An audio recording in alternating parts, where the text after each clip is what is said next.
Let's go. Welcome to Spotlight TV, a deep dive of your favorite television shows brought to you usually by the dumbest people you know.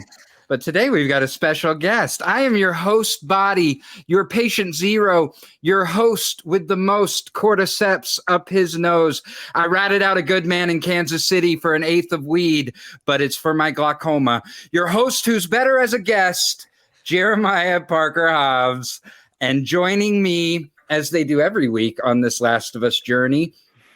He still considers himself a clicker, but we all know by 32, we've all become bloaters. It's Kamen Daugherty. What's up, buddy? Fuck you. Fuck you. And the first thing that he asked when he got to the hideout was, where are the bathrooms? Because he's not used to eating nothing but canned beef stew. It's Patrick Schweigert. I'm convinced by episode 9 of this show, the entire podcast will be your intro. Yes, that's what I'm hoping. Every week it just gets longer and longer. It'll just be an hour and a half of you introducing the podcast. I'm excited for that moment. Oh, just wait for it. And an extra special guest joining us today. She's gluten-free, but she became a clicker from a tender tendril mouth kiss from Pedro Pascal. She was going to shoot the child clicker, but it was just so cute. Actor, author, podcaster, director, producer extraordinaire, and one of my favorite people in the world. It's Maggie Stiggers. How are you? I'm good. Thanks for not lumping me in the idiots category. That was so sweet of you. No problem. Yeah, we'll always make sure to do that. Yeah. Feel so honored. Please subscribe, download, and smash those 5-star reviews on your podcast apps of choice.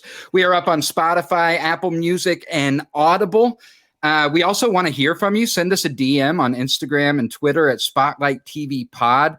Let us know what you're watching. We're getting ready to do some mid-season check-ins. And if you're interested in being a guest or a guest host for a show, or if you have some theories you want us to read on air, email us at spotlighttvpod@gmail.com. We are currently live on Twitch Monday nights at 8 p.m., which is right now. You search Spotlight Games Pod to find us. And Patrick, tell us a little more about Twitch, because I don't know anything about it. Twitch is an online streaming service, I believe, Jeremiah. This is on Tuesdays. This is where we stream the Spotlight Games podcast at 8 p.m., me and Kamen. And yeah, since, we're a family here between Spotlight Games, Spotlight TV, we thought, you know what? Monday nights, we're not streaming the pod on games. So let's do this. So here we are. We got Kayla in the chat. Hey, Kayla. Kayla, friend of ours from another gaming podcast, also doing a Last of Us podcast. So all right, there's synergy here happening. Let's do it. Well, before we get started and before we jump into some major spoilers, it's time for a check-in. Maggie, we haven't heard anything from you about this TV show. Tell us how you're feeling about the show. What are your thoughts? Well, first of all, I'm missing The Bachelor tonight to be here with you guys. So that I just want to put that out there. And second of all, you're Zach. Watching Zach? Oh, it's okay. Yeah, no, it's Zach. So it's all right. So it's excusable. Good. Yeah, I'll just watch it on Hulu and roll my eyes. So really, I feel like this is one of the best shows on TV right now. And it's one of those shows that I'm so excited for every single week. And that's a rarity for me, I think. I'm always searching for a really great show. And this one really got me right from the beginning. I'm absolutely in love with this show. I think it's fantastic. In the beginning, I was like, oh man, this is so much PTSD from everything that we just went through over the last couple of years. But then because it's so out there, it's it doesn't feel too related. So you're able to go to that world. I love the characters. I'm on a journey. I cannot wait for the next episode. And again, that's just thrilling for me because that rarely happens. And do you have any relationship to the game itself? Because I know I don't. Patrick and Kamen definitely do. Literally have zero. Perfect. Yeah, relationship with the game. Didn't even know it was a game until halfway through the second episode. You don't know about when Ellie and Joel joined the liberal woke media later in the game. No, my woke God. bastards. They really pulled them in. It's an infection. You know how I know that we're friends, what? Patrick? That does not happen. I thought for sure you were going to say something about Jesus coming in and saving the world sometime in like episode 6 or 7. I thought that was coming. Yeah, no, that's great. And of course, we are not doing any future spoilers. If you're on Twitch live with us right now, we're not doing any spoilers from the game. Nothing from any upcoming episodes. We are only talking about this episode and anything that came before it. So let's get started, shall we? I think we shall. Has it been pretty like consistent with the game so far? So this episode, I'll have a lot to say. So I've been doing as we like before we record, I'm replaying the game like in line with the show. Oh, cool.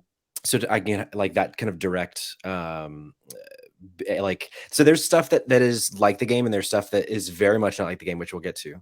Okay. Can I bring up something, Jeremiah? Yeah, please.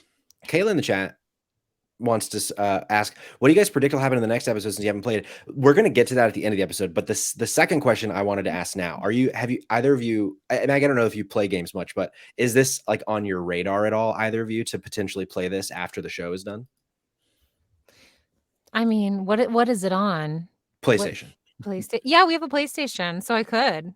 There you go. Yeah, you could do it. I know that we've had some offers to send a PlayStation over to my house with The Last of Us. So far, I've yet to see a PlayStation, and this is multiple offers, including some of the people that have been in the chat already tonight. Don't worry about it. But my problem is I'm such a bad video game player that it would probably take me 2 years to play through the entirety of it. Sure. So Last of Us Season 2 would be out, and I would just be super behind. I am interested in playing though, just to be around these characters some more. Hell yeah. Let's jump in. Episode 5, Endure and Survive. Directed by Jeremy Webb, written by Craig Mazin, with Neil Druckmann listed on IMDb as story. And before we jump in, this is another example coming right off the heels of White Lotus of a TV show that doesn't seem to have a writer's room, right? It seems like it's just a creator, these two creators in this case, Mike White with the White Lotus in his case, who have a vision, have a script, and go forward. And I kind of love it. Like, as much as I've been used to TV shows with writers' rooms, there's always these episodes of Game of Thrones or whatever prestige show that comes out that is just better written than another, right? Like, you just have these episodes that you're like, holy crap, like these guys are just spitting game this episode. And then every other episode, they sound a little more droll. And that always sort of bothers me. I love that every episode I feel the synergy. Oh no. I totally agree. HBO has a track record of this. Yep.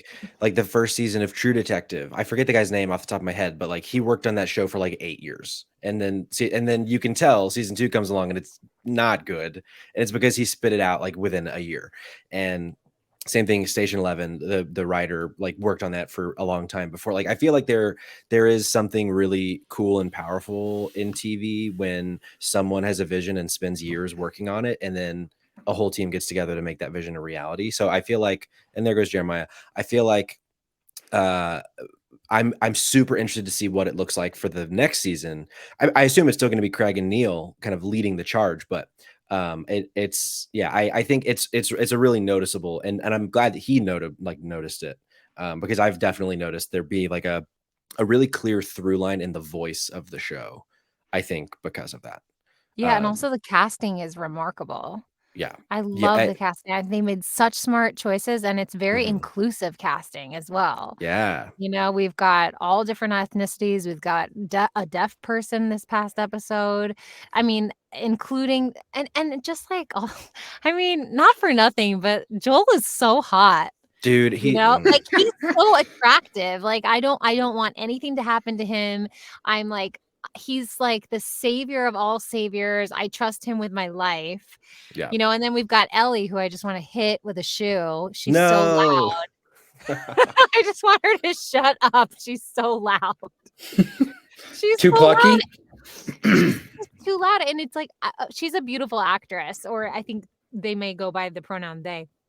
But they're beautiful, but it's like, in real life, if a zombie is coming at you, you wouldn't just stand there. Like, I'm screaming at the screen, run, or like if you were like traveling through tunnels for your life and trying to escape, you wouldn't just be like, throwing a ball around and laughing and being really loud. Like she drives me crazy. Really? Nobody else? Not me. But I also have the bias of like, this is like my favorite game of all time. Like, I love this story. So like I have an attachment to Ellie from that.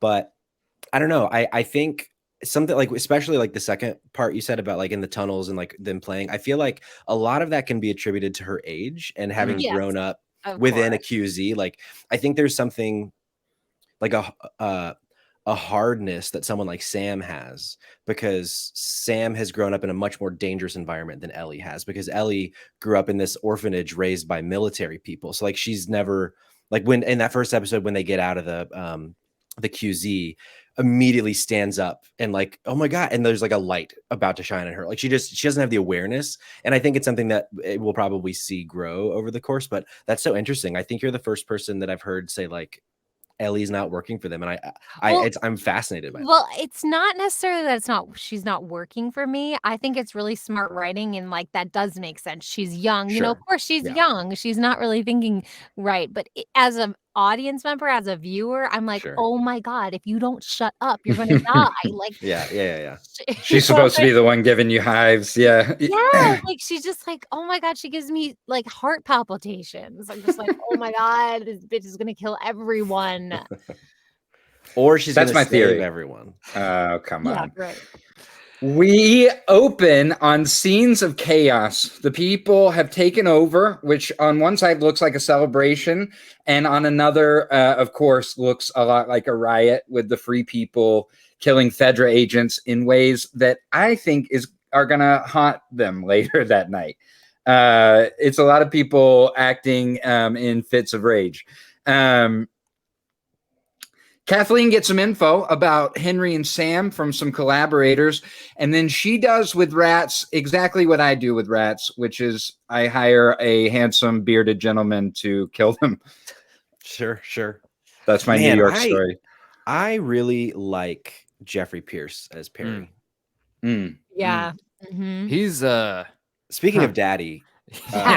He's A+ daddy material. He's handsome. His voice is so smooth, and if he doesn't do like a sleep podcast, he needs to, because I would love to fall asleep to that man's voice.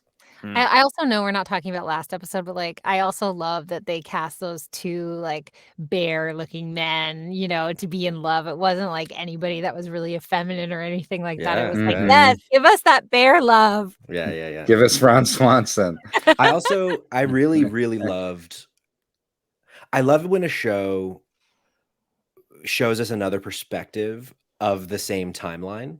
So like with last episode, seeing obviously Joel and Ellie's perspective coming into Kansas City. And then, so now going back, 12 days in the past, 11 days in the past, and getting back to the same moment of Henry and Sam over Joel and Ellie, and seeing the QZ fall, which they mentioned in the last episode, like that, a cool way to see that. And then seeing, Sam and Henry's journey. I just love that shit. Like, I love seeing just the other side and like, especially, we'll get to it, but like when Henry is watching the whole encounter with the truck go down, seeing the exact same scene just from a different, I'm a sucker for that kind of shit. Was I the only one that was a little bit shocked that it was like, this is only 11 days after I was they shocked. Overtook freedom. The QZ, that was wild to me. Yeah. Which I think is very interesting, especially when we like juxtapose the fact that it's only been 11 days and our villains, right? Like their reaction during those 11 days, and then how this episode ends. Just like how fickle power can be. I think it's such a fun dynamic to me. The only thing that kind of justified it for me was that they hadn't found him yet. And it's like, it seems sort of like a small area of the city that they were, they had all their people going in door to door with their rifles, and they still hadn't found him. So if it had been like months, I don't know how much more believable it would have been. Sure. But just to like piggyback off of what you just said, Patrick, like I love when a show does that too. I think they're doing a really great job of explaining things. like, you know, even the very first episode of explaining how the virus started. And then you get to this episode and you're like, oh, we saw the doctor in the previous episode and now it's being explained. I think they're doing a great job with that. They're like the breadcrumbs and then like soon giving like, oh, here's the actual bread that the crumbs came from. Yeah. Kathleen, Melanie Linsky is so good at playing this part, because it's a part that I feel for her, and also I hate her. Like I got the rare chance with this coming out on Friday to watch it twice, and I just made a note saying that Kathleen was a Karen with power. Like she like is this woman who like never had power before and has kind of risen to have it, and the calmness with which she holds that conference with the collaborators to try and get something out of them on where Henry and Sam are. You just see this like sense of power and entitlement that's already come over her over the past 10 days, right? It really hasn't been long that she's been looking for him, which is really cool. And like the synergy between the writing and her performance too. Like I in the last episode of the podcast, I'd kind of talked about how like I needed a little more from a writing perspective to believe Kathleen. They kept telling me she's a ruthless leader, but I wasn't seeing it. So I she's not from the game. So that's a pretty big change. In that her character just doesn't exist. And we definitely got it, and we got it really fast in this episode. Like that whole speech at the beginning with like, yeah, we're gonna put you on trial, you're gonna be guilty, that's how that's gonna go. And then that like immediately when the person tells her like what she knows and is like, that's everything, she's like, oh, I know that's everything, you're a rat, like you'll tell me everything. And then when Perry wants to know, like, are we actually going to put them on trial? No, just burn them, like kill them. Then we got what we got. We got what we need. They're done. I love the line though where she's like, kill them, or she's like, and burn the bodies. It's just easier that way, or it's quicker that way. Yeah. And I was just like, God, you are like, that was that moment, that one line. I'm like, yes, I've been sold. You are ruthless, and you are. Now I believe you. Yes, but also I love the fact that a lot of people, I think, had the same kind of opinion that you did, Patrick, where they were like, she doesn't portray this like ruthless badass. But when you hear her, when she talks about the character and she's like, I didn't want to approach it like this stereotypical, like hard ass leader. I wanted to approach it from being like, she's a normal person. She's not loud. She's not like, she's broken. And this is not like what you would assume. So I actually love that they did that. Yeah. That they went that route, because I do feel like it plays much more realistically. Because like you're not just gonna have like a Marlene every single time being the leader of some group. That gets old fast. Like kicking down the doors to be the leader. Exactly. Yeah, for sure. Yeah, and also women with like soft voices can be ruthless and powerful and and all that. And I don't necessarily associate it like that, because I actually felt the same way at first. I was like, oh, interesting cast. You know, but then she's growing on me. She's very much like Margaret Thatcher. Just a soft, everyone voice, says ruthless. That's who I heard that she was basing it off of. Yeah, her. People have said she's the Margaret Thatcher of The Last of Us, for sure. Of The Last of Us. Shout out, by the way, to the informer of that scene played by Craig Haas. I always like to shout out some of these actors who get a couple lines here. 28 acting credits on his name on IMDb. My favorite of which is Good Boys. Do you remember this movie? Came out a few years ago. 6th grade boys trying to make it to their first party and kiss a girl for the first time. It was a Seth Rogen produced movie, and he plays a part in that. So shout out. Henry and Sam, meanwhile, are on the run from Kathleen and the Free People, and they find Dr. Edelstein from last episode, like we were talking about, ready to help them hide for as long as they have food. We get a great line that he says to Henry about Sam. He's scared because you're scared. And Henry has to buckle his face up and go have a conversation with Sam. I love that scene. Honestly, this is why this show works for me is because it's not that they got the right actors. And Maggie, I think you'll agree with me. Like, I think 90% of the people who are out here legitimately trying to audition for projects like this are really good actors with really interesting ideas on what they could do with a character. I think the cool thing about this project is that they seem to trust the actors that they've hired more than other shows will. Like they'll linger on a shot 3 seconds longer to show that extra little thing that somebody has on their face, right? Like there's a shot in this scene where Henry and Sam give each other a hug, and Henry goes to kind of sit back from it, and Sam grabs his head and leans him in for like a longer hug, right? It's been 11 days probably since that kid got a hug, and you just see him make that decision, and they keep it, right? And I love that, like that they will make this 5, 6, 10 minutes longer than maybe they were planning on it being, so that it can have these moments of real tenderness that make me care about Henry and Sam. It's what I was looking for last episode, right? Yeah. Where I'm like, who the fuck are Henry and Sam? Yeah. And they give it to me early in this episode and make me care like immensely, you know? Yeah.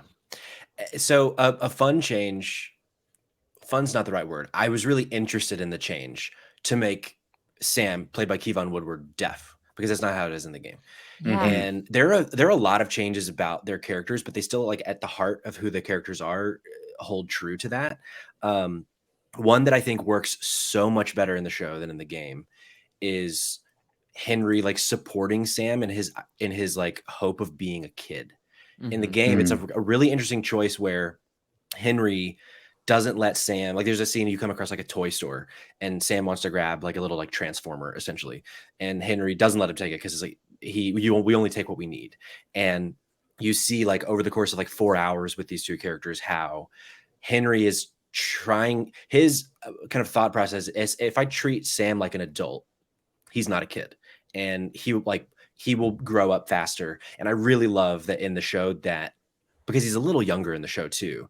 Yeah. Like when he goes up to Sam, and Sam had drawn Super Sam, and like, and then he gives him this box or this bag of crayons and markers. Just like, make this dorm essentially that we're going to be living in, or this attic for 2 weeks, beautiful. Like, draw Super Sam on every corner of this wall. And that really, like, immediately connected me to this character so much more than in the game, because I can see the kid being a kid because he's a kid. Like, so yeah, I really loved that change. And that's another moment, exactly what I'm talking about, that Sam turns around to draw, and they just linger on Henry's face for a minute, Lamar Johnson's face, as he just stares at him being a kid with just this look of like of love and innocence, and like almost him being a kid for a second too. You know, I loved this. This was so good for me. I want to point out a tweet by Neil Druckmann that he posted immediately after the episode aired, and all it said was, "I'm so sorry." And it's these moments setting it up, because Patrick and I, we know what's going to happen, right? Yeah. But it's these moments during this episode where, like, this is not in the game, and it just adds like an extra layer of like, I fucking hate you, Neil Druckmann. He's a fucking hate you. Because also, like, at the end of this scene, when that you probably hear my cat. I need to let him out in just a second. When he gets the paint and like paints the mask onto Sam. Yes. And that I've talked a lot about the music so far in this podcast, and like, so Gus, I'm gonna come over there. I think like it's so, they use music so beautifully to where, like, usually we get like really sad guitar, really sad music, but then like when he's painting the eye mask on him, we get like a hope Gus, I swear to God, we get this like hopeful like trill of the guitar that, you're killing my point, Gus, I'm gonna let you out, but it is a beautiful moment. Well, I think too, it's the writing too. It's like that save the cat mentality. If you've ever read that book, or like the actors, writers, that cat, not that cat, not that cat. No, this is Save the Cat. Is we're like, not gonna say that. All about like how even when you're even when the protagonist is sort of like an evil character or somebody that's in trouble or whatever, the writing makes you love that person, and it's like those tender moments that bring the audience in. They're like, oh my gosh, these two are so sweet, right? All they have. I thought it was a father and son at first. Sure. Yeah. I think Jeremiah did too. I thought that that's what it was going to be, and then when they first showed him, I thought he was old enough to be his dad. I didn't realize at first. Kayla in the chat, like that, to go off of your point, Kamen, it's like these moments, like it's fun having played the game, but then there are times where I'm like, a really tender moment, I'm like, oh well, I'm gonna just start crying because I know what's gonna happen at the very end of the episode, and it's like, man, just let me love this moment and not be more sad. I think it's a very interesting like setup where it's just like all of these tender moments are always at the end of everything. All of these tender moments are ruined by some sort of like tragedy, some Shakespearean tragedy, right?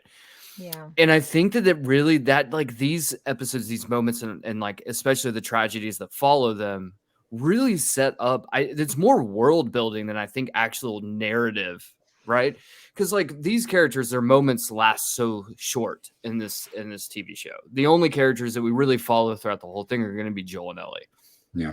So all these really tender moments, all these really special moments are very short lived. But I think it doesn't serve the narrative as much as it does serves building the world that this place fucking sucks. That the world is a horrible, horrible place, and nothing is like there's no happiness here anymore. And like, and so when we see it, it's so nice to get to see it though. When we do get to see it, because we don't get to see it often. So when we do, it's like 10 times more effective, I think, because of that.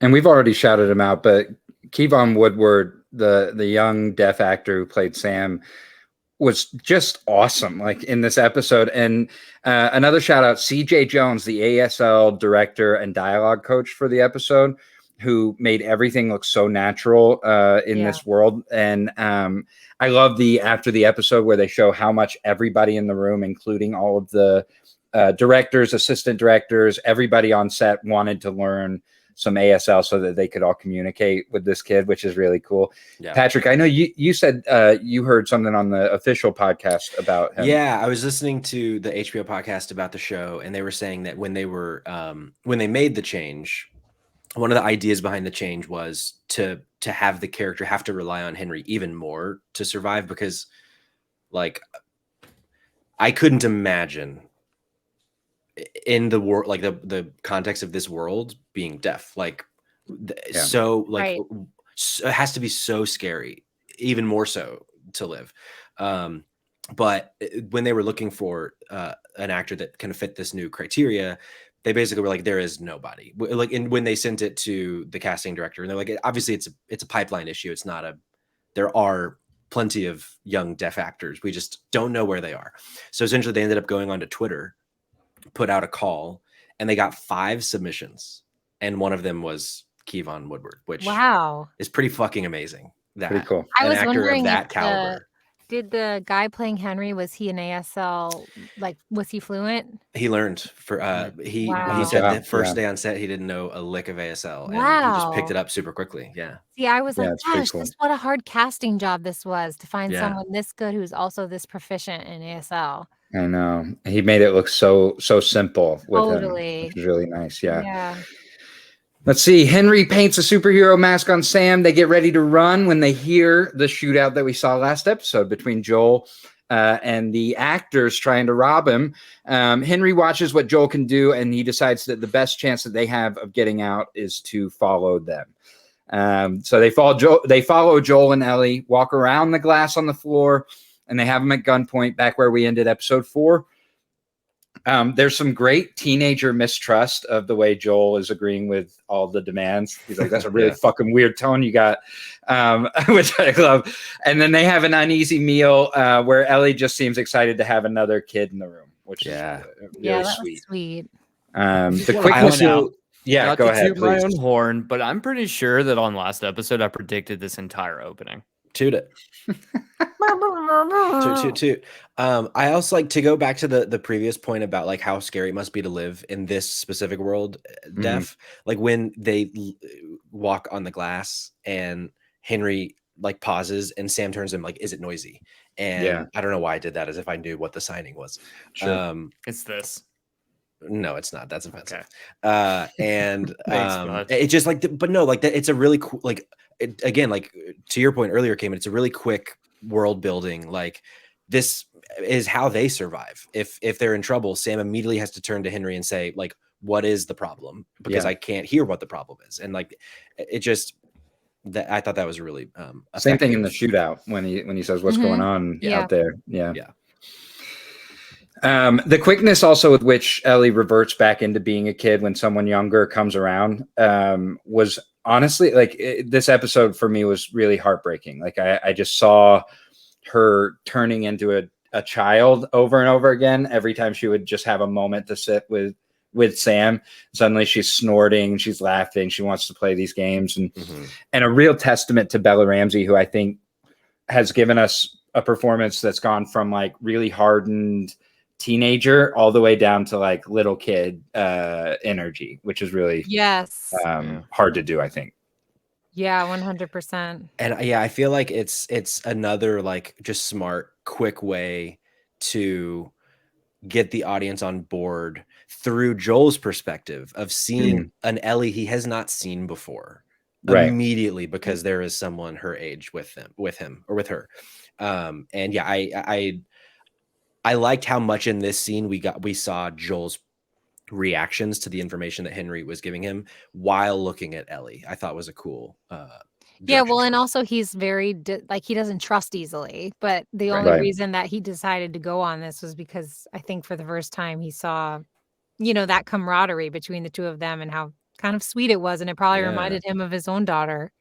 So somebody's daughter, which we get a little later in the episode. I also love Lamar Johnson's speaking voice. Patrick and I were talking about it before the pod. I don't know, there's something really like soothing about the way that he speaks as well. Henry gives us the story of how he's the most wanted man in Killa City. Pointing an unloaded gun at you is the closest I've ever gotten to being violent, he says. I'll show you the way and you clear the way. Underground tunnels happen to be that way that have not been checked in over 3 years, which is his, quote, dicey as fuck plan. So they hit the road. This was the only part that kind of took me out, as I was like, okay, well, if Fedra told him that they were, or someone in there told him that they were empty, somehow don't you think Kathleen would know that and be utilizing these tunnels? Like, it was very unbelievable to me that nothing happened in those tunnels. Sure, I guess perhaps a justification of that. It's a good point. I perhaps it's a justification. Really interesting, Well, because Henry and all the people that she had killed were collaborators, so perhaps that was a piece of information that only Fedra knew, since she wasn't a part of Fedra. Right. But again, there's been 10 days. Like maybe they would have been able to find that out by now, but that's a good point. But also last episode, they saw that underground the bubbling thing just breathing. So maybe they're not interested in going underground. Yeah. They go through the tunnels until they run into an old underground bunker. Some folks went into the tunnels when Fedra first showed up, and it's the closest to a playground that they probably ever have or ever will see. We see the house rules up on the board. 1, make sure that the doors are locked. 2, ask for the password if you don't know the visitor. 3, no shouting or noisy play. And 4, run to your hiding spot when you hear the alarm. Crazy. He says somebody didn't follow those house rules. They nailed this for me. But Kamen, I'm interested to hear what you think, because I've been talking a lot about the game. I mean, this is a real tough. This is honestly one of the hardest. Like, I think when you play the game, this is one of the hardest parts, right? The way the game plays out is you're going through the tunnels. You end up getting separated. So Ellie ends up with Henry and Joel ends up with Sam. And the way this plays out is there are clickers and runners inside of the tunnels, which they obviously don't do in the show. However, part of it is they're picking up all these notes along the way. And one of those is Ish. Well, all of them are written. Basically, all Ish. of them are from Ish, yeah. And God damn it. It's a really cool, like, alternative storytelling method in the game, because usually you get all of the story via the dialogue and the cutscenes and all that kind of stuff. But this, from the beginning of this chapter in the game, going into the sewers, you find this first note, and Ish is his name, essentially explains like, hey, I was on this boat ran out of gas. I'm going to go in these tunnels and hopefully I can wait out whatever this is. And then you start, like, you find another note, and he meets these people and he doesn't necessarily trust them. And then you find another note and he invites them in, and you kind of just get this story of this community through like 8 to 10 notes that you find. Totally missable. It's like an environmental story that they tell in this game. And there's the school part of it. There's like the soccer goal. There's the house rules, things like that. And then you eventually learn that, as it so often does in this world, someone left a door open or something happened. You don't know exactly what happened, but infected got in and everyone died. And some of them escaped. That was going to be my question. So thank you for explaining that, because we did see on a piece of paper just two drawings of two people that said Donkey and Ish are protectors.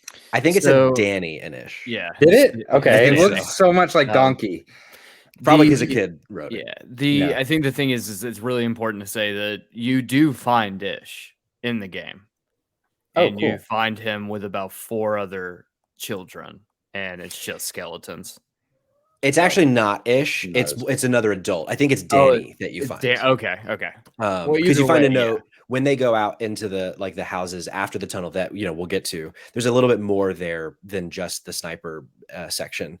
You find a note that Ish wrote, like, me and one of the moms of the kids got out, but those are her kids, and her kids are now they're all dead. And you've got this like little community that's been built underground, and they've got like a little school and everything inside, and then you find the bodies of the kids, and it's just, man, it fucking hits. But all of that to say, I'm glad that they were able to bring a little bit into it, because that's not a story you can tell in the show. Like, unless we had a whole extra episode of Ish, but like we didn't need an Ish episode. Like, this is enough, because we needed a Bill and Frank episode. Thank God we got it. I honestly don't know if I could sit through watching like that story play out in the tunnels. It would be miserable.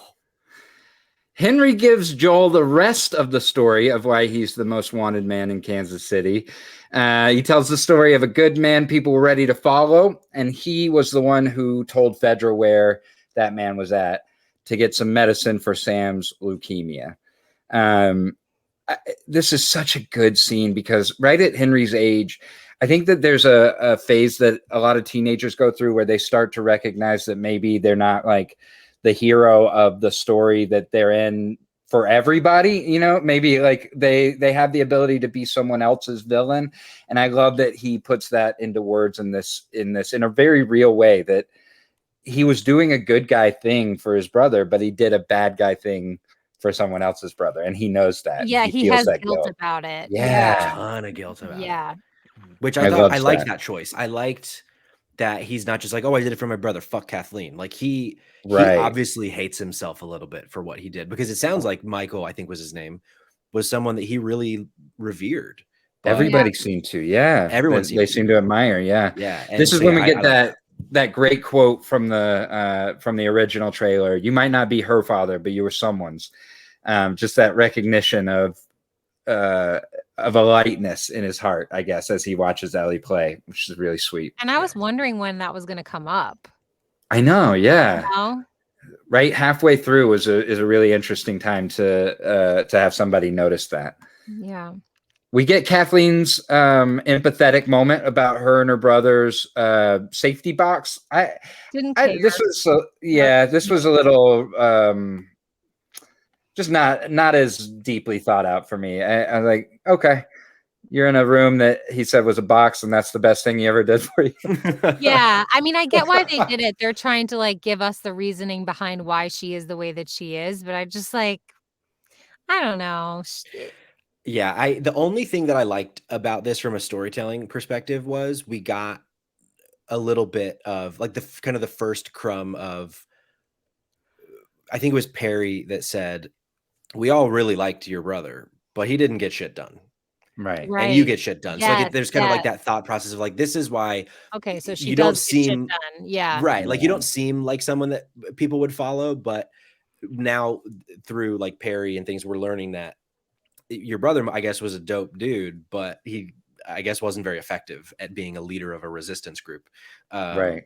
And also for, actually, I don't think it was this scene when we hear that Michael wanted her to forgive Henry. I think that's later.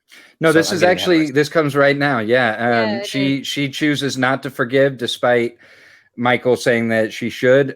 She decides to continue to choose vengeance against a little kid. And Perry makes it clear in that moment that they follow her, not her dead brother. That's right.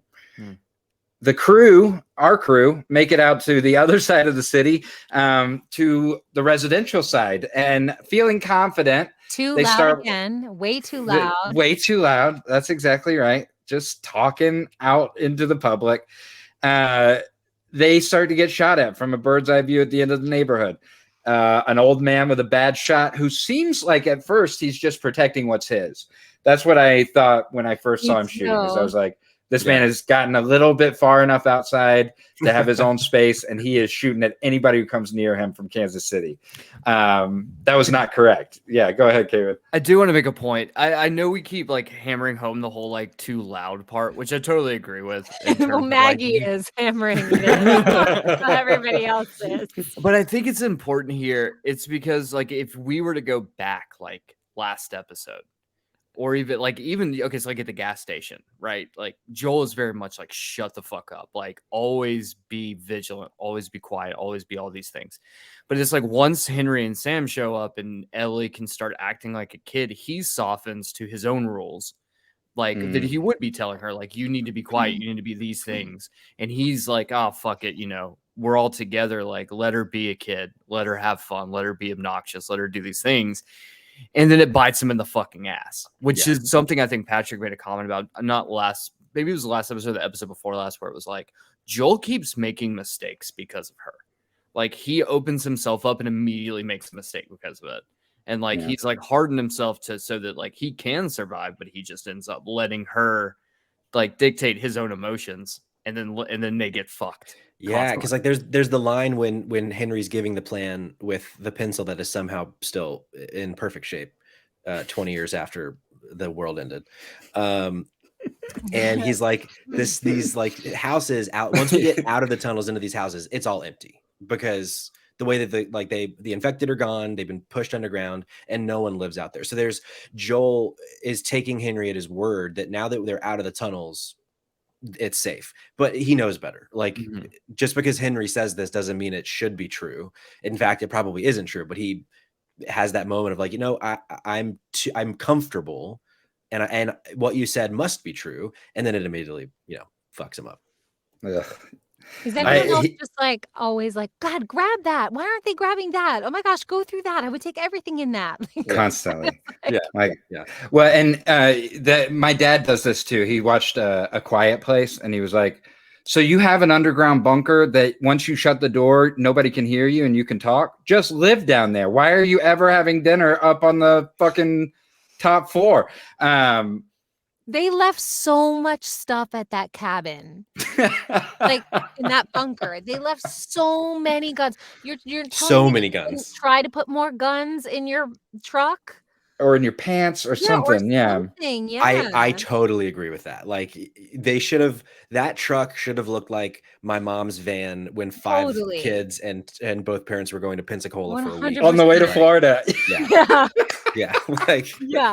It should have been overflowing in every possible. I bring more shit on like an overnight weekend. Like they were like bringing like a couple cans. You bring more guns on an overnight weekend, Maggie, than they do on that journey. But even the food, the gas, everything. I was like, this back seat, like what in the world? Yeah, you got nothing back there. They never even tried to get back to their truck after it had been shot at to get the stuff that was in there.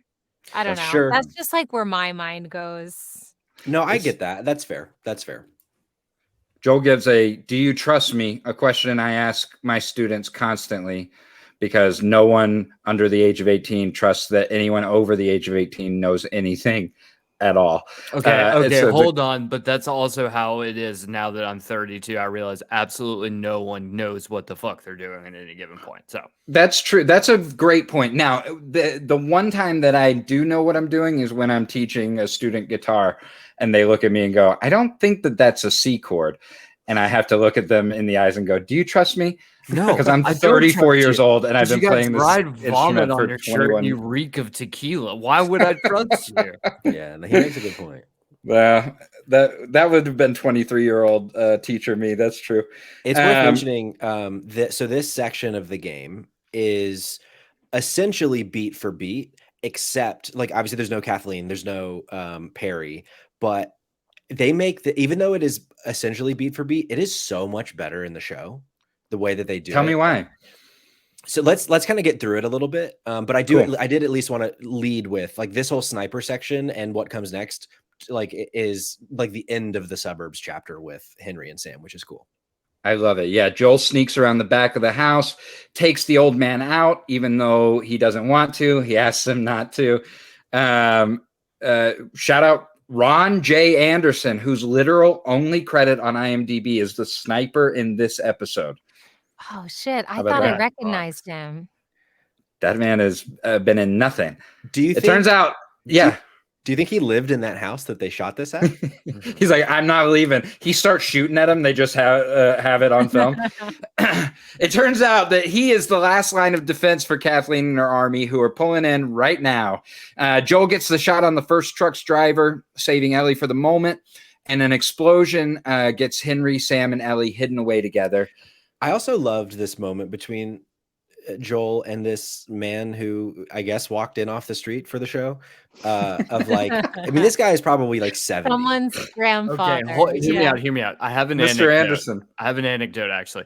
So I interviewed director Tony Wash, who did High on the Hog and Skeletons in the Closet. And during the shooting of High on the Hog, they shot on this farm, like in somewhere in the kind of like the boonies of Illinois. So it's this actual family's house that they shot. They like scoped out, did like shooting locations, and like convinced the guy like, hey, can we shoot on your property and use your farm? The guy's like, yeah, that's totally fine. On one condition, you include me with a speaking role in the film. Good for him. So the dude plays like a minor bit character who has like 20 some odd lines. But he's like in the movie from like start to finish. Hell yeah. Just with like, that was like part of his contract. Like, you're going to pay me X amount of dollars to shoot here. Also, I have to have a few lines in the film. So, like, I bet he got his SAG card for doing that, too. Yeah, there's a really good chance that this dude was just like, yeah, this is my house. This is my little weird suburb. Like, yeah, you can shoot here, but I have to be in the show. And they're like, you're a creepy old fuck. You're going to be the sniper. And he's like, hell yeah, brother. By the way, Kamen, my favorite anecdotes are the ones that start, I have an anecdote. Well, I have to tell you that, or you won't listen to me. You'll just shut me down and make me cry in the corner. He could have also been an actor that's just been working his whole life hearing no, no. And he never fucking gave up, you know? And that's right. He showed up in a bow tie to that audition. Yes, Ron J. Anderson. But I love this moment between Joel and him of like, I mean, this dude got to be 60s, 70s, and Joel's like, just don't. Like, we both know what's going to happen if you turn. Yeah. But like, if I'm that guy and I'm that old and I've lived in, I had probably 50 years of a normal life, and then this happened, and so now I've had 20 years going into old age with fucking infected zombie into the world bullshit. Yeah, that's all I'm doing. I'm gonna turn the gun. Take me. But also, what's his ulterior, like, or like, what is his other option here? You either die trying to kill Joel, or you let Joel do his shit, and then you die at the hands of Kathleen. He doesn't have an alternative. You are going to die at the end of this regardless. Like, there's like, he knows how ruthless she is. There's no way he survives. Yeah. Kathleen monologues while Joel tries to keep his spot. She says the line, kids die all the time, which feels tough. Finally, Henry and Kathleen come face to face, and they stand there just looking at each other for way too long, just waiting for something bad to happen. And it does. Suddenly, the truck behind them is being pulled underground by our next sponsor, Bloaters. Have you eaten too much Taco Bell? Oh, boy. Have you had a beer and you are really regretting it? Yes. You might be a bloater. It might be that you just have too many cordyceps in your body and you're starting your plunge into the descent of zombieism. Might be. Check yourself. Go gluten-free, like the best people in the world. Bloaters. That was crazy, though. I know. And so I loved during Kathleen's little monologue here where she said, what did she say? You think the whole world revolves around him, that he's everything. Obviously she's talking about Sam, but like, it's funny because the whole world should be revolving around Ellie because she is everything, because she might save the world. But also her whole world is revolving around Michael. And it's so, I love that, like, perspective of like, you don't know kind of what someone's going through, or you don't know their circumstances, and like Kathleen has no idea that Ellie is immune, and that Ellie, like, if she were to have killed them, she essentially would have sealed the fate of the world. But she didn't. She was so like driven by vengeance and hate. It's just like, I'm gonna kill these and people. This whole show is based on survivors, right? Of one person says, this is my home, these are my things. Uh-oh. Yep. This is a normal. This is my home. These are my things, and we're gonna have to leave it at that thought. At that. Well, that's the end of the episode, guys. I'm so lucky to have all of you here. I do want to say while we wait for him, also fucking loved the moment after this monologue when Sam or Henry is like, looks at Ellie's like essentially like, hey, protect Sam, and that like 2-3 seconds of him looking at Sam, because I think it's safe to assume like this is probably the last time I'm gonna see him, but he doesn't tell Sam, he just gets that like last look at him. I thought was like a really nice moment, but then it was ruined because they didn't move. Yeah, I was, well, like, sure, screaming at the television, run! Sure. But this is when the truck falls into the ground, and we kind of eventually get that call back from the last episode of the ground kind of bubbling. And this is kind of what I meant at the beginning of this little section of the game, or the show does it so much better than the game, because the way this goes in the game, you as Joel, you're like, trust me, wait here, you go around the houses, you kill the sniper, you take over you get in the sniper hole, and there are like some humans coming after them, and you stop them, and then some infected come, but it's like a few infected, like it's not nearly as high of stakes, partially because if there were as many as there are in the show, it'd be pretty impossible to succeed at defending them. But I thought the way that they shot this was so compelling. Like it went, and seeing all of I feel like this is the first time that we've really seen a group of them in an actually dangerous situation, because there was at the end of episode 2 when they killed Tess, but like they were immediately blown up by her.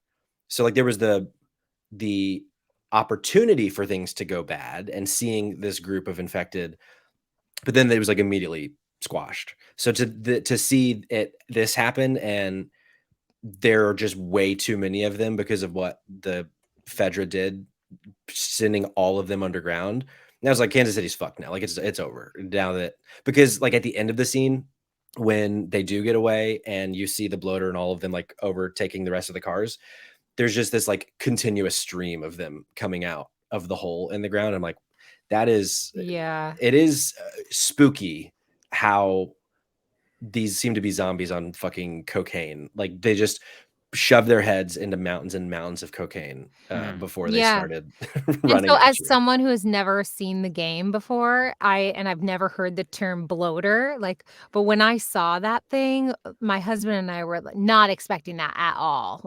Whoa, holy shit. Now this is going to be a new element of it. Yeah.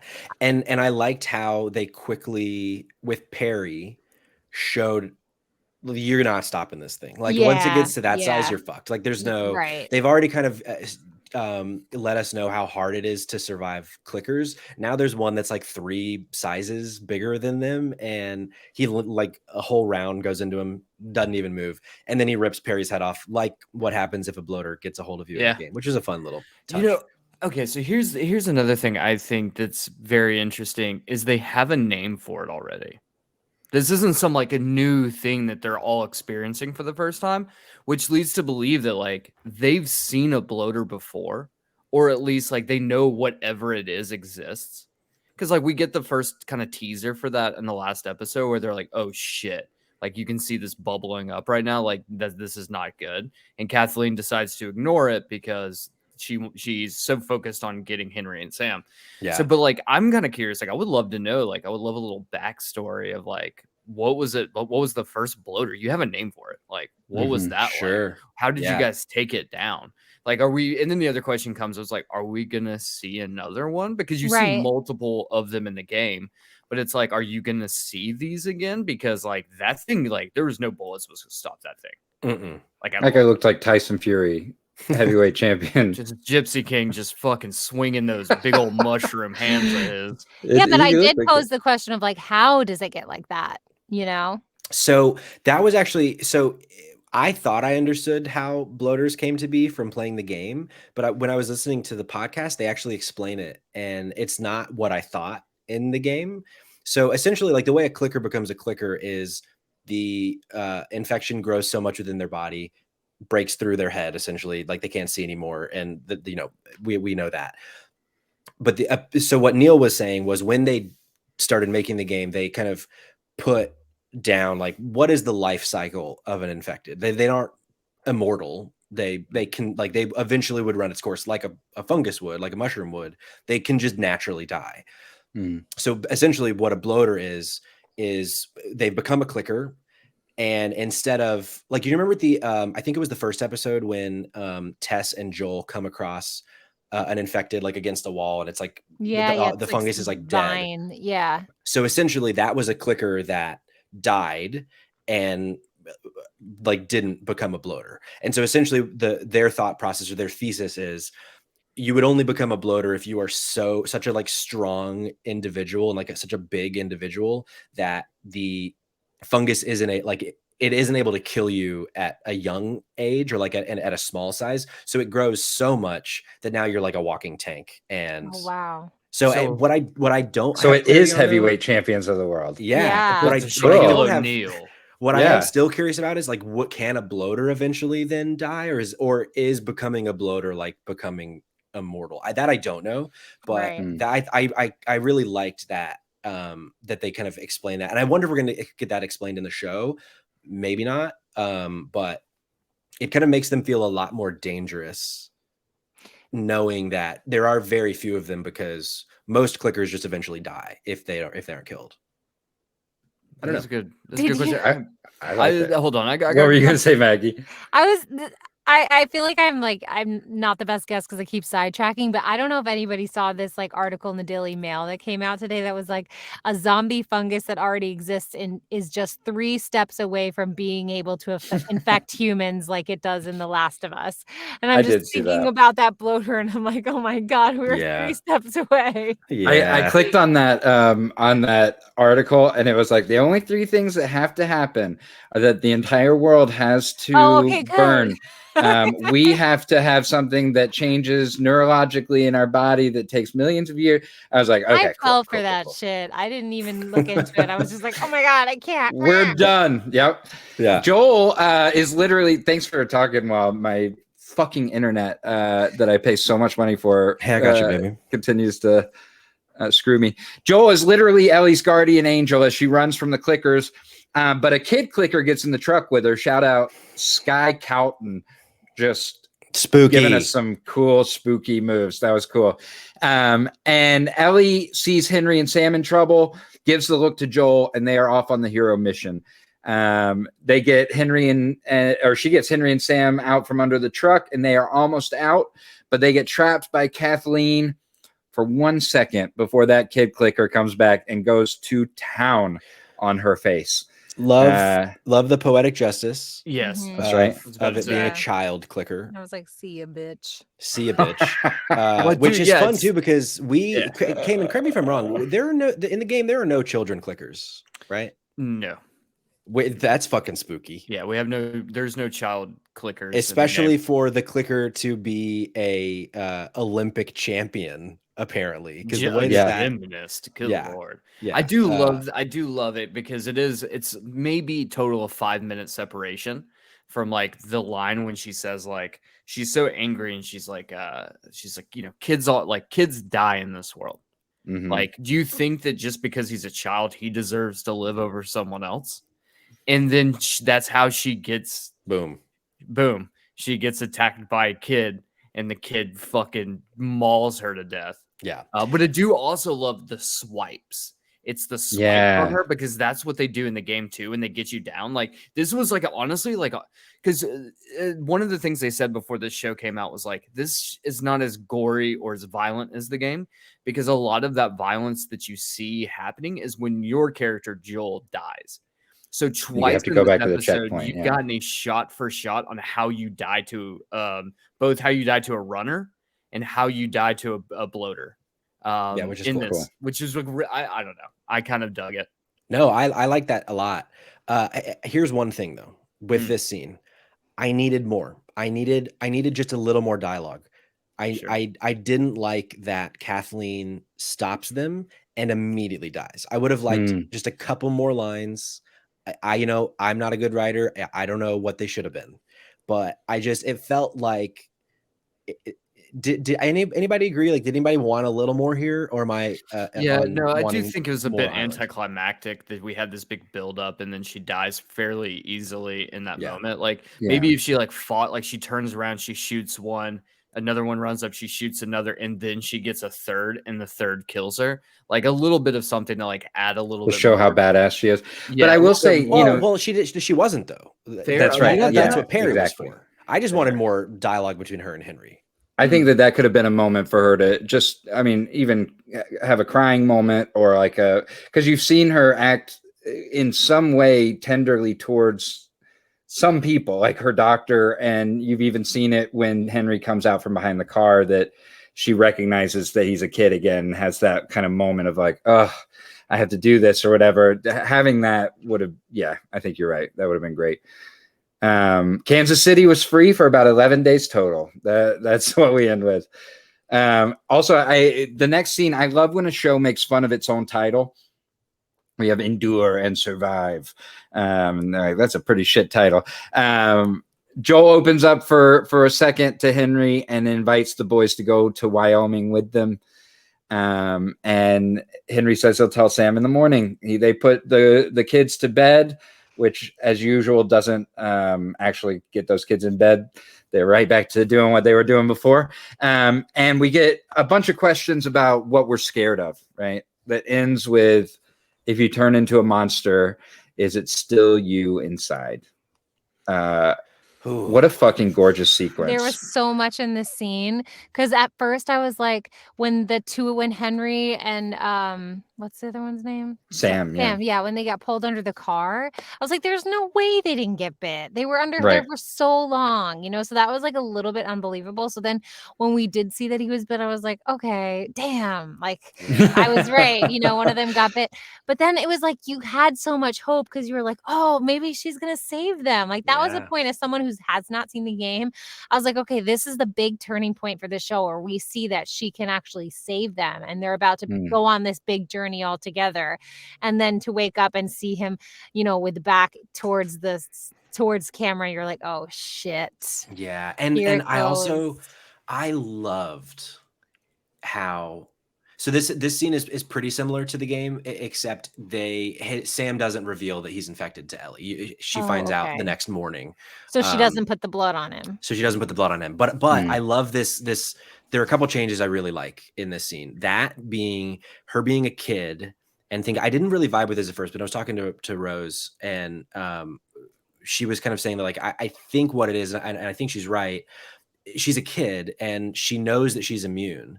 So maybe I have what can save this kid. And like, it's that, like that childhood, like innocence of, I want to be the one to try to do this right. I want to make Joel proud. Maybe since I'm immune, maybe it's my blood that can do it.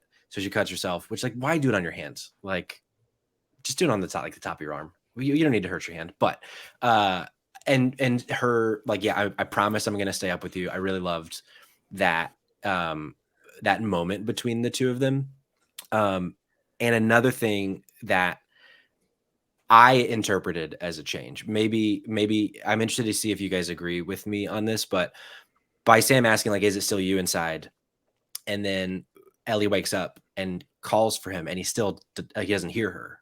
So if you think about episode 1, when Nana was infected, all of her issues seemed to go away, physically at least. But Sam's didn't.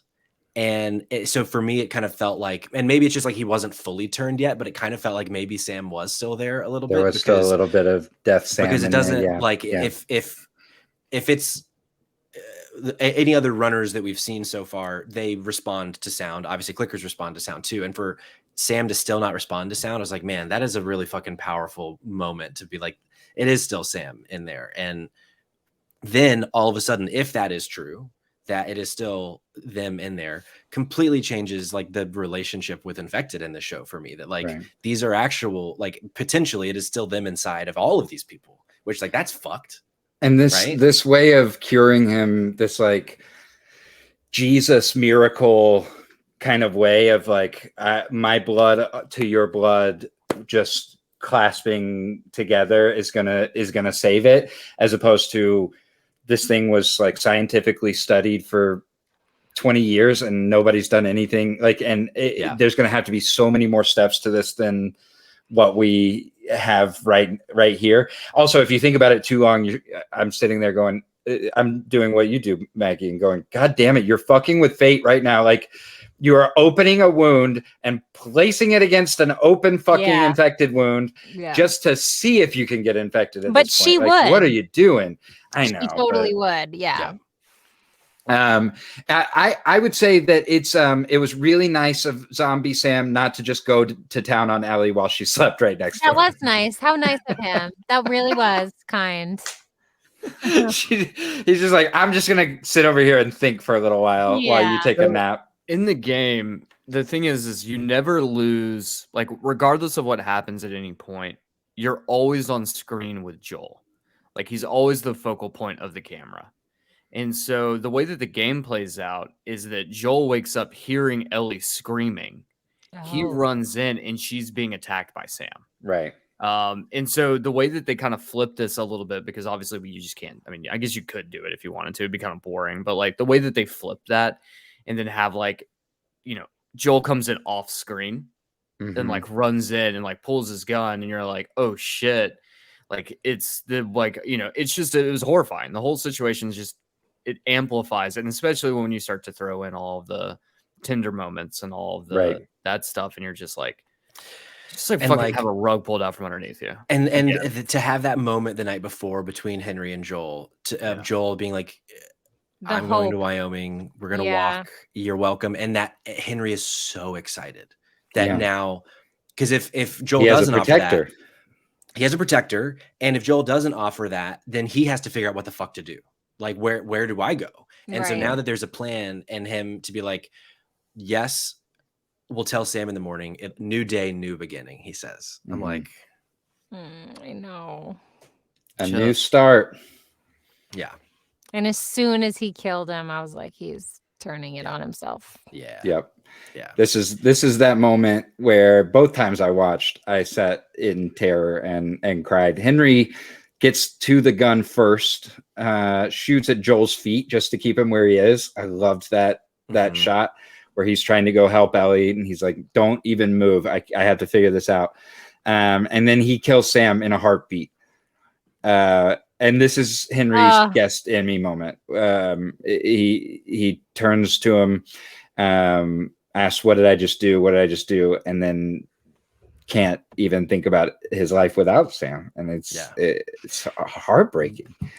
At this point, the guest Emmy nomination category is going to be just everyone from the show. I thought the same exact thing. I was like, this show, they're introducing these characters. We're getting so invested in them in one episode, and then it's over.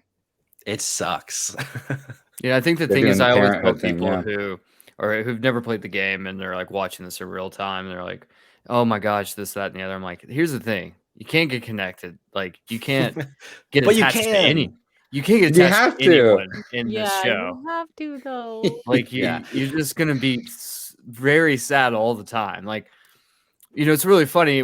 I forgot who I was talking to about this. It was a few weeks ago, and they were like, oh, I don't know if I want to start the show. Like, I'm not into horror, and I'm like, okay, I think you just take a step back. Like, this is an emotional story with horror set dressing, but this is not a horror show. Sure. Right. Like like you have to get that notion out of your head.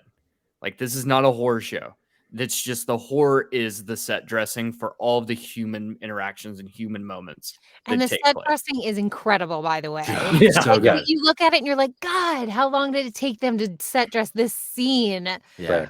Oh my God, with all the vines and the hotels and it's just beautiful. So a really cool thing about that, this whole suburb, this whole cul-de-sac thing, they built that entire set. They built like 11 houses. No fucking way. It's all in a studio. they could, I mean, I guess it's probably hard to find a cul-de-sac that is decrepit like that. It is probably more expensive to do CGI of all this over actual houses. Yeah, definitely. So they just built this whole entire cul-de-sac and to shoot this. And how did Ron J. Anderson move in so quickly to that house at the end of the block? They put a house up on Craigslist. Ron J. Anderson moved in. Ron J. Anderson moved in. No, Sniper. But there's I'm interested to see what the start of like the next episode brings, because, and this isn't a spoiler. There's this really cool thing that happens throughout the game. I think it's safe to assume this moment is one of the like heaviest gut punches in the game. Yeah, there are a few of them, and whenever there is a really like a huge change to a character, and like Ellie, huge change, Joel, huge change here, there's usually like a large jump in time. And the game is set, cool. It's structured in seasons. So everything, like the very beginning, there's the prologue, which is the beginning before Sarah dies. And then everything that is in this section is summer. But it doesn't tell you that it's summer, though. It is, because once this scene happens, it jumps to fall, and there's like you see this huge time jump and a big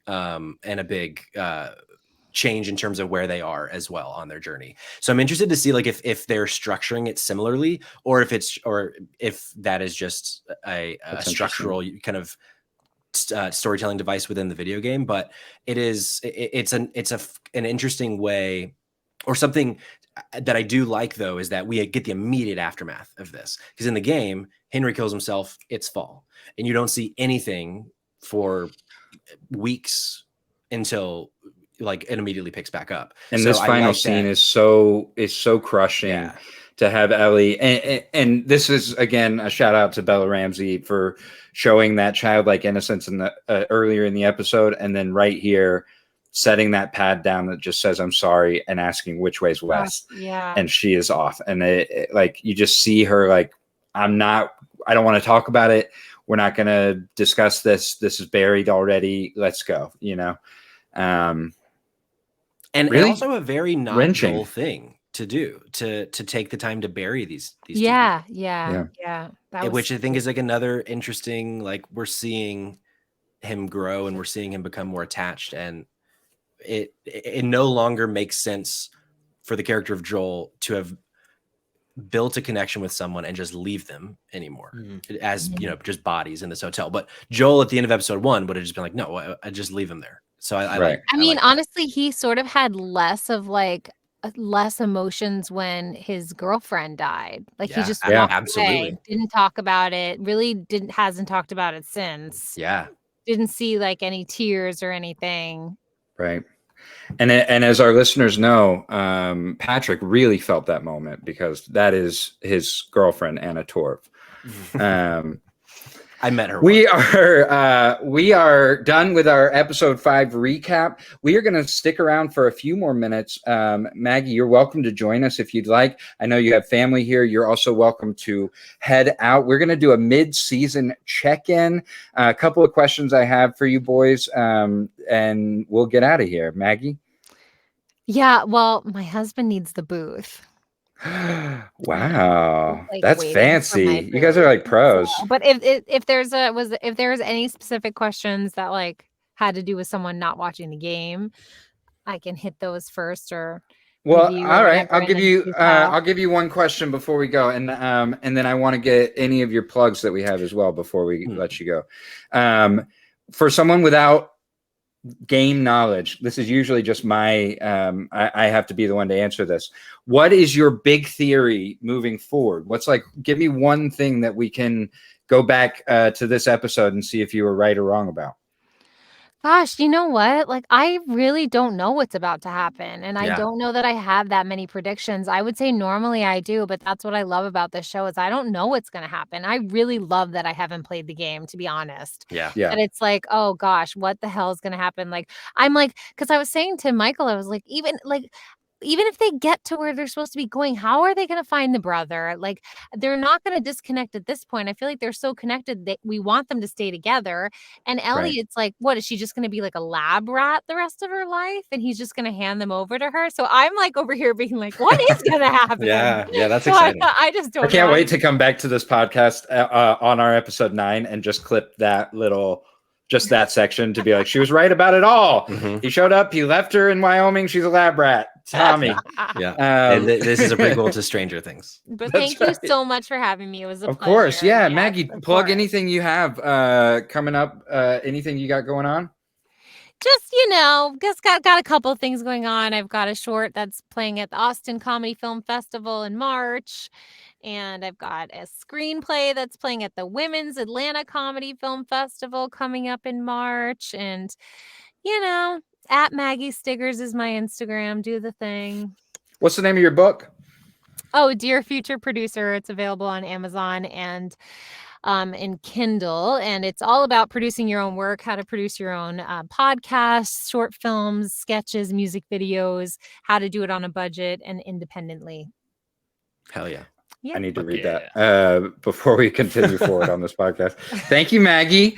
You're welcome. Thanks for joining us. Having me, of course. Of course. Yeah. Have a good one. Bye-bye, y'all. Bye. All right, boys. What's up? Question. Do we want to do the questions that we've gotten from the chat after the check-in? No, let's do the questions now. Okay. I think that's a great idea. The first one was, let's just, Maggie didn't have any solid predictions other than Ellie becomes Pinky in the brain. Jeremiah, what are your predictions for next episode and the future? Well, I know just based on our coming up next time, I know that we do see Tommy. I also know that we're wearing some big heavy coats. So I think you might be super right about us being in a different season. I think that we're going to make it to Wyoming. I don't know how long we stay there. And I think my big prediction is that he's not going to be infected, but Joel's going to have to kill Tommy for some reason. Okay. Interesting. That's my interesting. It's interesting. Do you have screeners? Because that's exactly what's going to happen on The Last of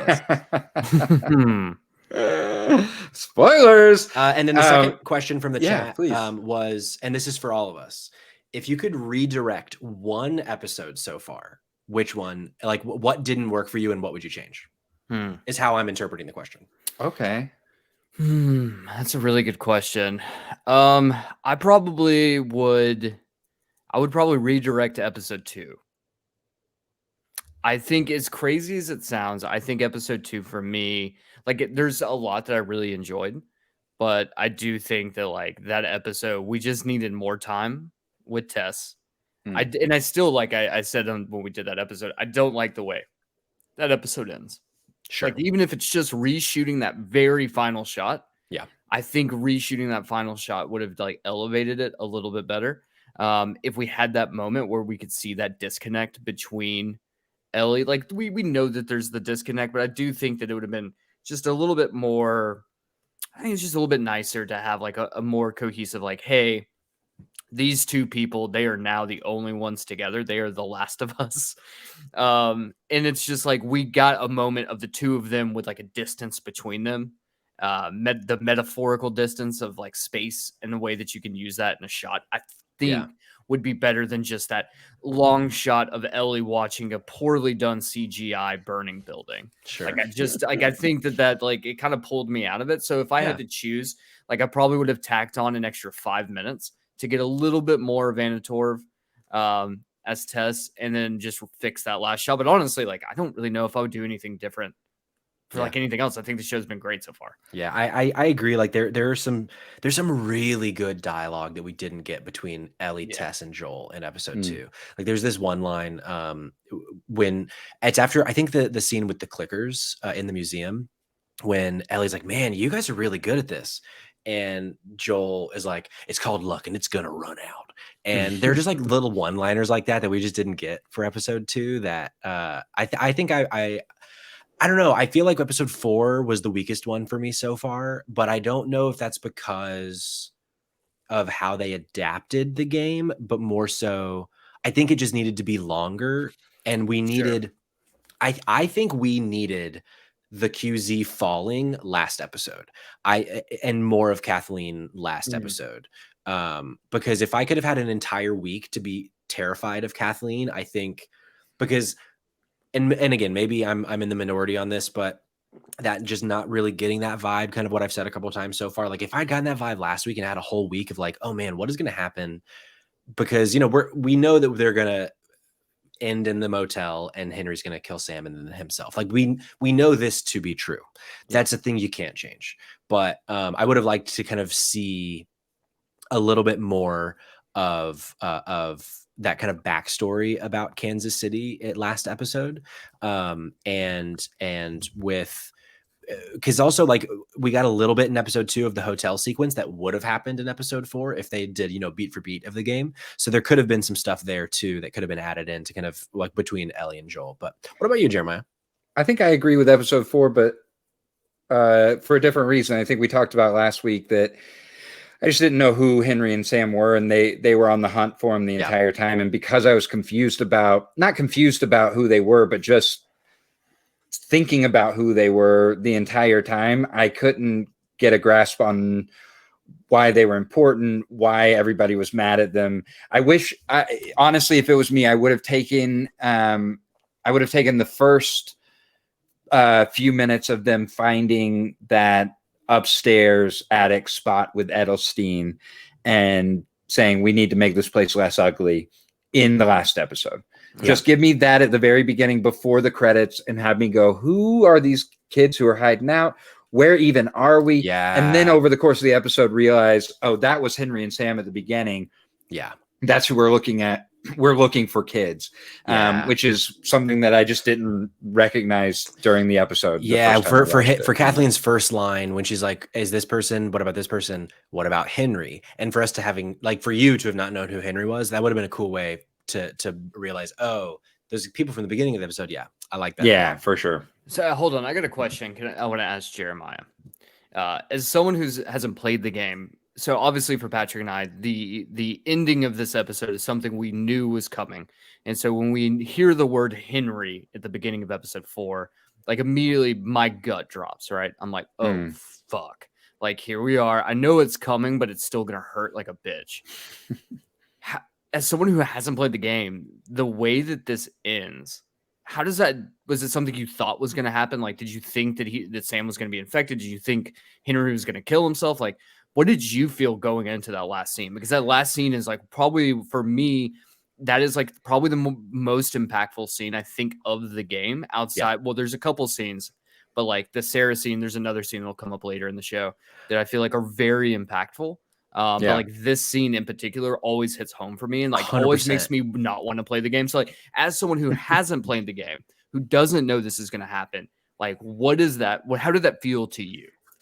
Yeah, I don't know. I mean, I think that it's a zombie show at the end of the day. So that somebody did not make it out of there fully okay, I think I was waiting to see who it was going to be, and I think for me the thing that hit hardest for me was Henry's reaction to what he did, because as soon as I saw that Sam was infected, I was like, we're not making it out. That this like sweet hand to leg moment is not going to work.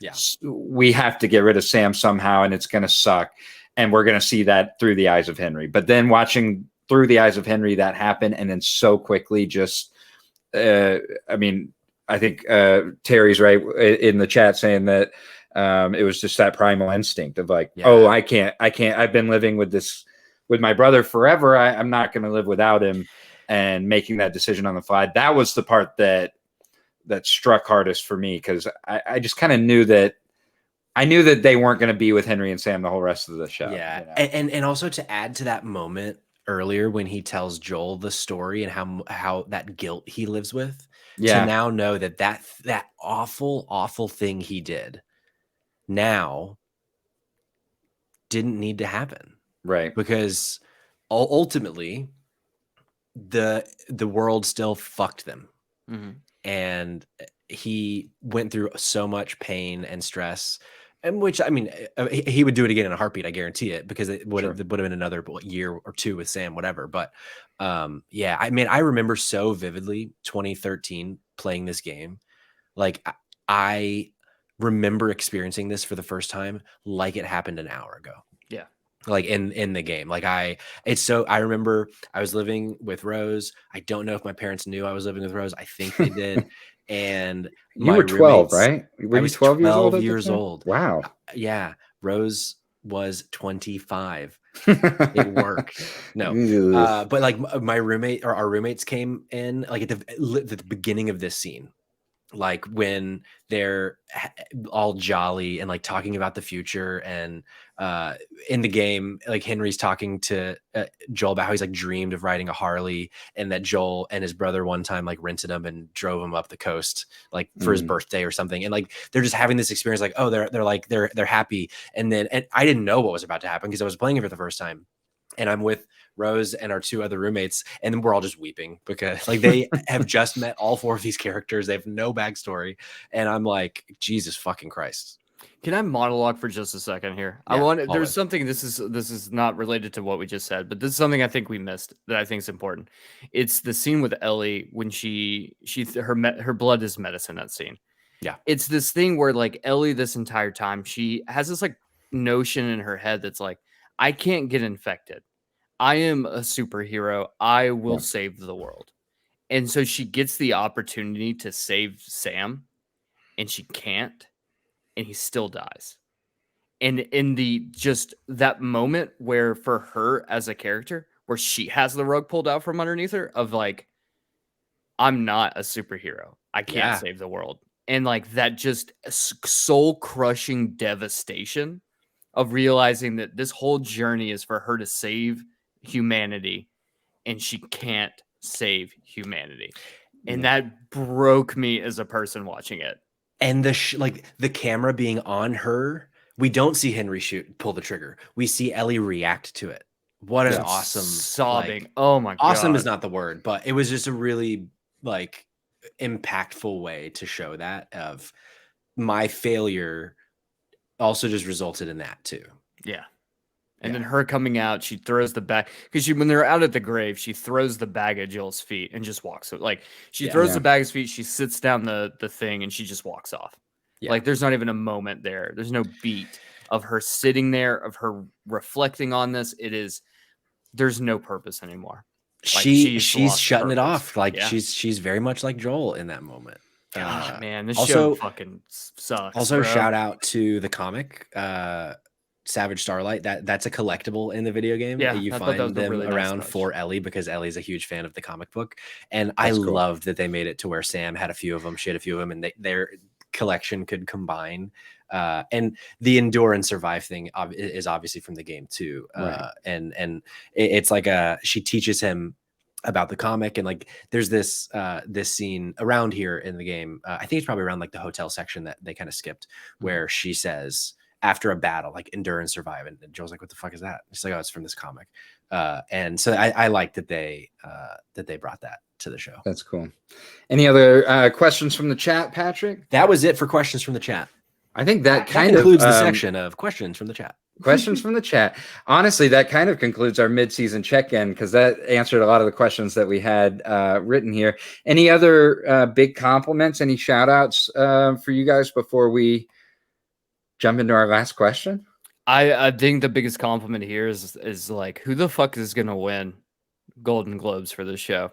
Yeah, because honestly, at this point, I really like, you can give this to best actor, best actress, best supporting actor, best supporting, like every single actor in the show could win. Like this show could literally win out and be like the record-breaking TV show for winning shit.